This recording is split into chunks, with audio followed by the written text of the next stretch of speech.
dédé àsìkò gbogbo bí tí ẹ ti ń gbọ́ mi lé lóko tàbí lẹ́yìn òde, ẹ jẹ́ kí a gbàdúrà. Bàbá wa Ọlọ́run aláàánú, àìkú àìsà àti àìdíbàjẹ́, ààbò wa ibi ìsádi wa, olùpamọ́ wa, olóore wa, olùfẹ́ wa jù lọ, ẹ ṣé o fún àánú àti ojú rere tí a rí gbà láti rí ọjọ́ àìkú mìíràn nínú oṣù kejìlá. Ìyìn àti ọlá àti ògo ní forúkọ mímọ́ yín o. A sì gbàdúrà wípé ọ̀rọ̀ tí a gbéyẹ̀wò lẹ́ni yóò ṣe ayé ọkàn àti ara wa ní rere, kò ní lòdì sí wa ní ọjọ́ ìdájọ́ tí a gbàdúrà lórúkọ Jésù Kristi Olúwa wa. Àmín àmín lórúkọ Jésù. Ìwé ọ̀run ṣíṣí tí a ti ọwọ́ olùṣọ́ àgùntàn yín náà kọ Adéjàre Adébóyè kọ. Ẹni ọjọ́ àìkú ọjọ́ karùndínlógún oṣù kejìlá. Àkòrí tí a ó gbéyẹ̀wò lẹ́ni sọ wípé ọ̀rọ̀ Ọlọ́run á máa kọ sórí wa nínú ìwé orin Dáfídì orí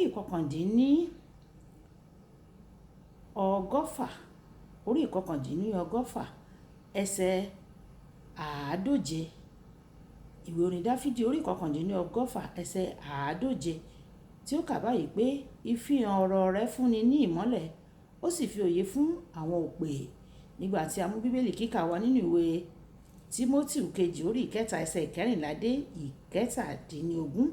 Ìwé Tímótì kejì orí ìkẹta ẹsẹ̀ ìkẹrìnlá dé ìkẹtàdínlógún. Ṣùgbọ́n ìwọ dúró nínú nǹkan wọn nì tí ìwọ ti kọ́ ọ, tí a sì ti jẹ́ kí ojú rẹ kí ó dá ṣáṣá sí, kí ìwọ kí o sì mọ ọ̀dọ̀ ẹni tí ìwọ gbé kọ́ wọn, àti pé láti ìgbà ọmọdé ni ìwọ ti mọ ìwé mímọ́ tí ó lè sọ ọ́ di ọlọ́gbọ́n sí ìgbàlà nípasẹ̀ ìgbàgbọ́ nínú Kristi Jésù.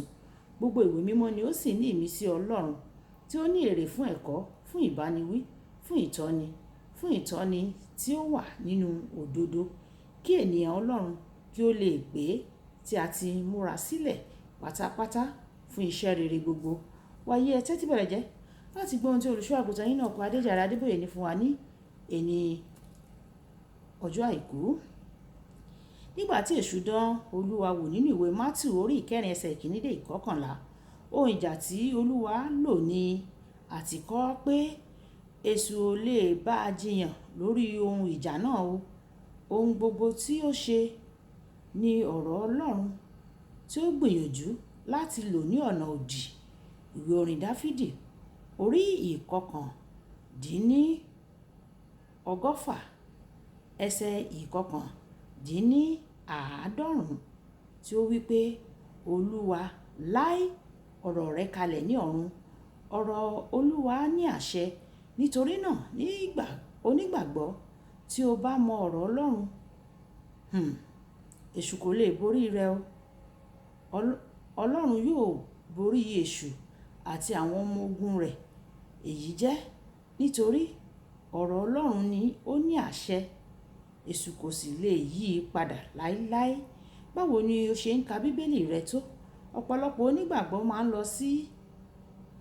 ń ṣí bíbélì wọn nígbà tí wọ́n bá wà nínú ìjọ nìkan ní tí olùṣọ́ àgùntàn wọn bá ní kí wọ́n ṣí ìwé kan nínú bíbélì láti kà á fún ìwàásù. Ìdí nìyí tí ọ̀pọ̀lọpọ̀ Kristẹni tí wọ́n fi di aláìlágbára lónìí. Tí o kò bá ka ọ̀rọ̀ Ọlọ́run, báwo ni o ṣe fẹ́ mọ Ọlọ́run tí ò ń sìn, tí o sì fẹ́ mọ àwọn ìbùkún tí ó ti pèsè sílẹ̀ fún ọ? Ọ̀rọ̀ Ọlọ́run gbọ́dọ̀ dàbí oúnjẹ fún ọ. Ìwé Jeremáyà orí ìkarùndógún ẹsẹ̀ ìkẹrìndínlógún wípé nígbà tí a rí ọ̀rọ̀ rẹ̀, èmi sì jẹ wọ́n, ọ̀rọ̀ rẹ̀ sì jẹ́ inú dídùn mi. Nítorí orúkọ rẹ̀ ni a fi ń pè mí, ìwọ Olúwa, Ọlọ́run àwọn ọmọ ogun. Nígbà tí o bá mú ọ̀rọ̀ Ọlọ́run ní kókó bí oúnjẹ tí yóò jẹ́ kí o wà láàyè, yóò fún ọ ní ayọ̀. Nítorí lójú ẹsẹ̀ wàá rí wípé a máa ń fi orúkọ Ọlọ́run àwọn ọmọ ogun pè ọ́. Orúkọ máa ń ṣí ọ̀pọ̀lọpọ̀ ilẹ̀kùn.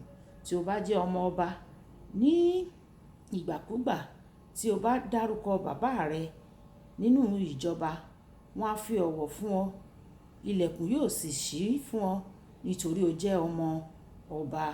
Ọlọ́run ni ọba àwọn ọba àti Olúwa àwọn ọmọ ogun ní ọ̀nà mìíràn. Gbogbo ọba àwọn ogun ọ̀run àti ti ayé àti ti abẹ́ ilẹ̀ jẹ́ ìránṣẹ́ fún un. Nígbà tí o bá jẹ́ ọ̀rọ̀ rẹ̀ tí ò ń jẹ́ orúkọ rẹ̀, èyí túmọ̀ sí pé gbogbo ọba àwọn ogun ọ̀run àti ti ayé àti ti abẹ́ ilẹ̀ yóò ṣe ìfẹ́ rẹ. Máa ka ọ̀rọ̀ Ọlọ́run o.